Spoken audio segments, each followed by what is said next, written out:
Fibrome utérin, un sujet dont on parle peu, mais qui concerne pourtant une femme sur trois. Douleur, saignement, infertilité. Quels sont les effets sur la qualité de vie et quelles sont les solutions médicales et chirurgicales? Nous en saurons davantage dans un court instant. Bonjour et bienvenue dans votre rendez-vous santé bien-être.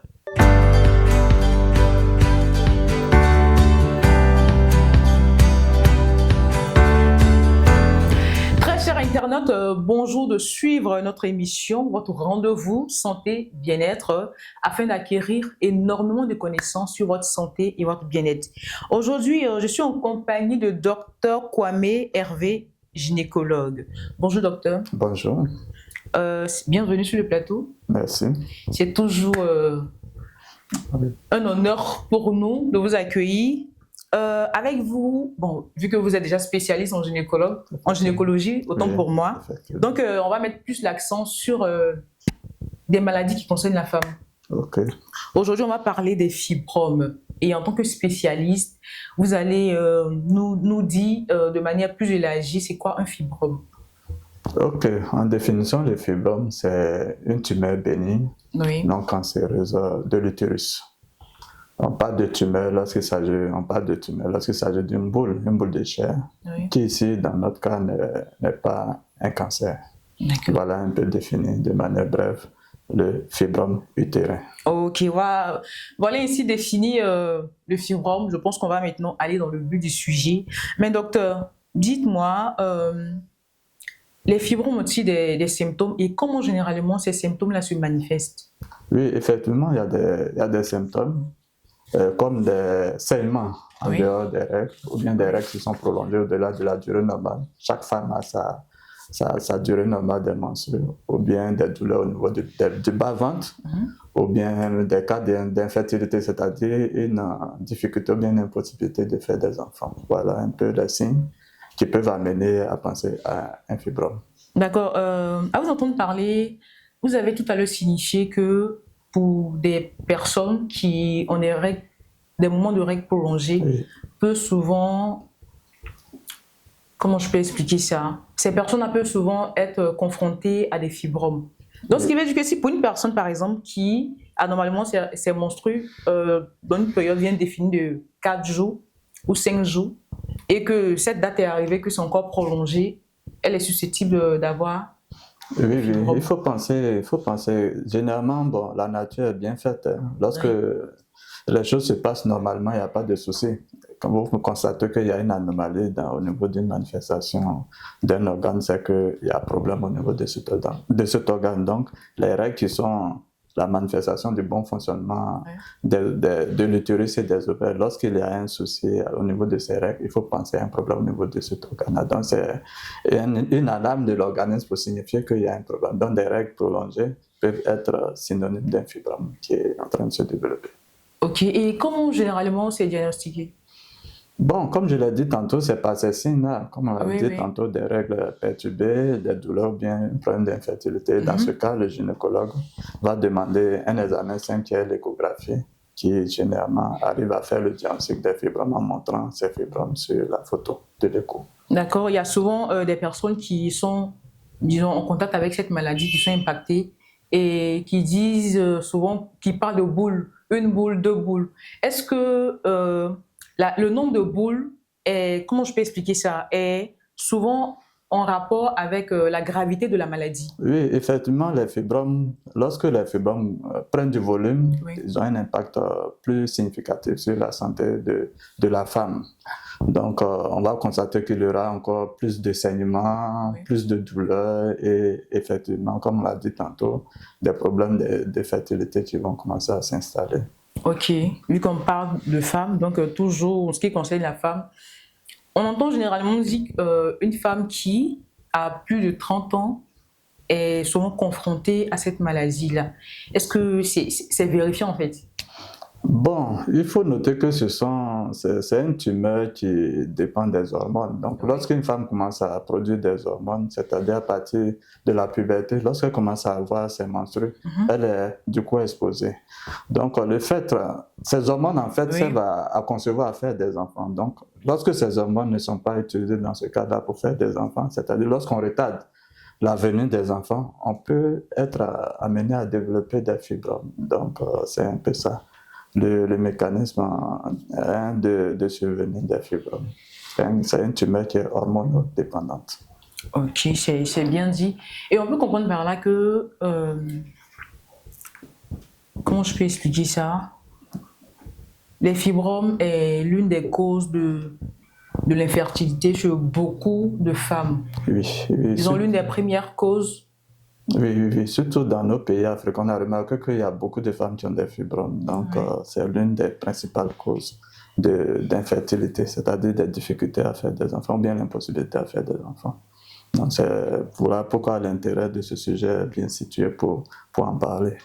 D'accord. Et pour nos mamans, nos soeurs qui souffrent de, disons, cette maladie-là, comment est-ce qu'elles doivent s'y prendre en fait? Parce que généralement, tu te rends à l'hôpital, tu ne t'attends pas forcément à ce genre de résultat-là. Oui. Et subitement, on te dit non, tu souffres de telle maladie, plus précisément les fibromes. L'état d'esprit, en fait, bon, je ne sais pas, ton mental est vraiment touché. Oui. Et dans ce genre de cas-là, pour une personne qui vient d'apprendre une telle nouvelle, comment elle doit s'y prendre en fait? Bon, il faut dire que devant toute situation, il faut être optimiste. Heureusement, dans le cadre du fibrome, il y a des traitements. Oui. Il y a des traitements qui peuvent régler la situation. Donc, il ne faut pas s'alarmer, il faut demander aux spécialistes qu'est-ce qu'on fait dans cette situation et il va vous éclairer. Ok, parlons des traitements. Quels sont les différents traitements? Bon, il y a 3 groupes de traitements. Il y a les médicaments. Oui. Il y a l'embolisation, ça c'est une technique de radiologie qui consiste à boucher le vaisseau sanguin qui nourrit le fibrome et finit par mourir. Et au dernier recours, il y a la chirurgie. D'accord, ce qui veut dire qu'avant même de penser à la chirurgie, il y a d'abord le traitement de manière, c'est-à-dire ces personnes avant prendre des médicaments qui vont... Mais est-ce que ces médicaments-là amènent, comment je peux dire, cette personne à se sentir mieux? Oui, justement... Sans forcément aller vers la chirurgie. Oui, justement, les médicaments, dans le cas du fibrome, servent à calmer les signes. Oui. Et à retarder autant que possible l'opération. Donc, ces médicaments vont diminuer les saignements et même, il y a des fois, ça peut favoriser l'enfantement. Dans la chirurgie, de manière générale, est réservée en dernier recours. Parce qu'elle aussi, elle a ses complications. D'accord. Tout à l'heure, vous avez parlé de prise de médicaments et même avoir recours à la chirurgie si nécessaire. Mais quels sont les risques en fait? Bon, concernant les 3 groupes de traitement, chacun a ses bénéfices et ses risques. Pour les médicaments, on a remarqué qu'avec le temps, ils permettent évidemment de retarder l'opération, voilà, calmer les signes et tout ça. Mais avec le temps, leur effet finit par s'épuiser. Donc, ils deviennent inefficaces. Donc là, on est obligé de recourir à la chirurgie. Concernant l'embolisation, les données scientifiques disent que c'est une technique, c'est bien vrai, ça détruit les fibromes, mais ça diminue la capacité de tomber enceinte par la suite. Or, on sait qu'une femme, dans son objectif de vie, il faut qu'elle ait des enfants. Donc, c'est vraiment un sujet très important pour la femme. Et la chirurgie, comme je le disais tantôt, elle peut permettre de tomber enceinte par la suite, mais elle a ses propres risques et malheureusement, ce sont des risques qui sont très importants. Car cette chirurgie peut détruire les trompes ou bien les boucher carrément. Et là, il n'y a plus de possibilité de tomber enceinte naturellement. Voilà pourquoi on la réserve en dernier recours. D'accord, ça dit que lorsqu'on fait toutes les analyses possibles, on voit qu'après la prise de médicaments et tout, la dernière option, c'est la chirurgie. C'est la chirurgie. C'est pas tout d'un coup, subitement, qu'on passe à la chirurgie. C'est une erreur de recourir directement à la chirurgie. Parce que, comme j'ai dit tantôt, la chirurgie même peut être une cause d'infertilité. Oui. Donc, on retarde le plus longtemps possible la chirurgie.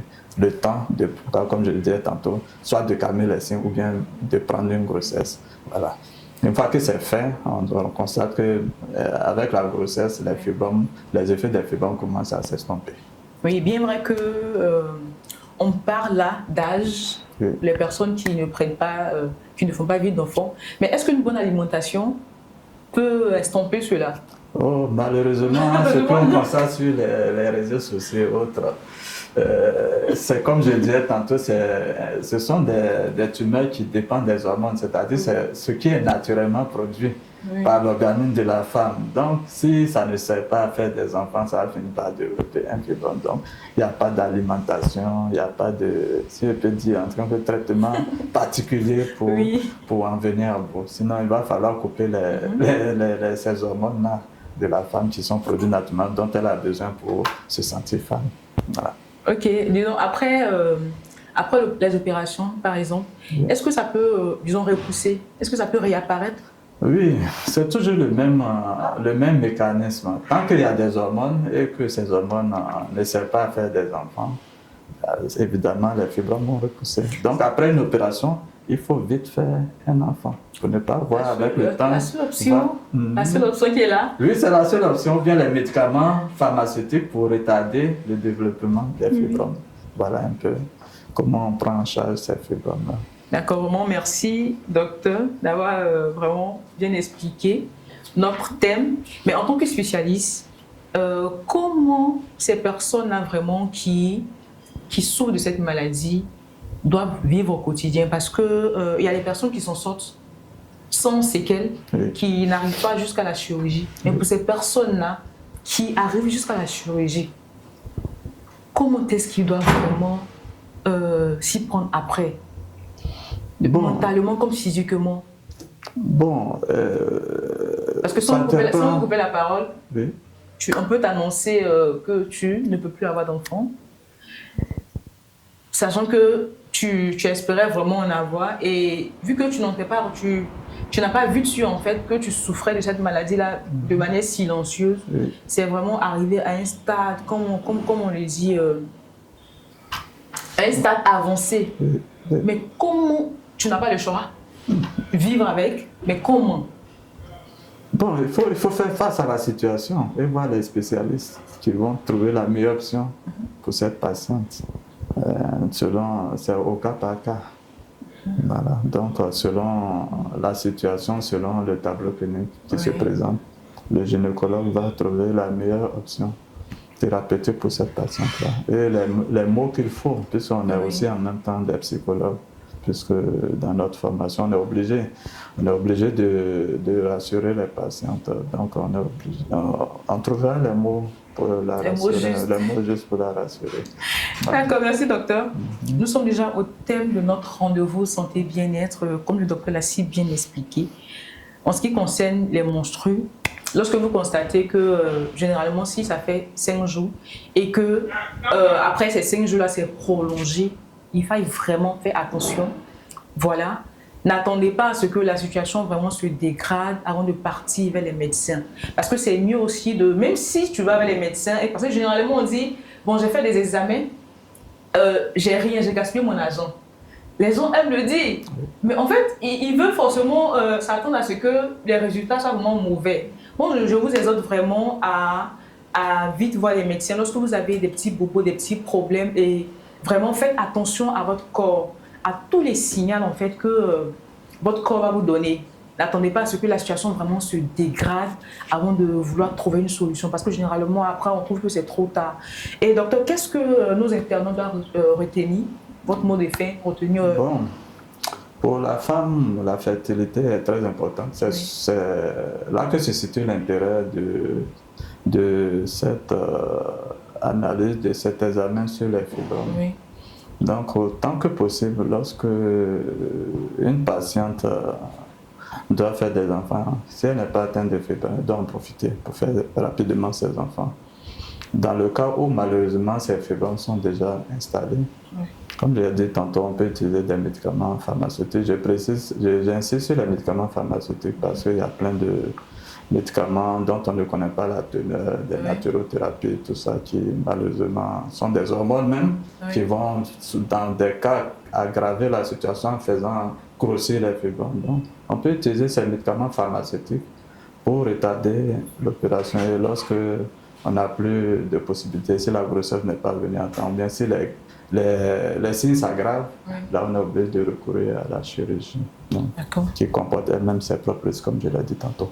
Ok, merci donc, beaucoup, voilà docteur. Un peu le mot de fin que je voulais dire à propos des fibromes. Ok, merci beaucoup docteur pour ce moment vraiment très enrichissant. Comme vous le constatez, notre rendez-vous santé bien-être prend fin. On se dit à très bientôt pour d'autres rendez-vous avec des sujets encore plus pertinents. La santé vaut de l'or. Prenez soin de votre santé.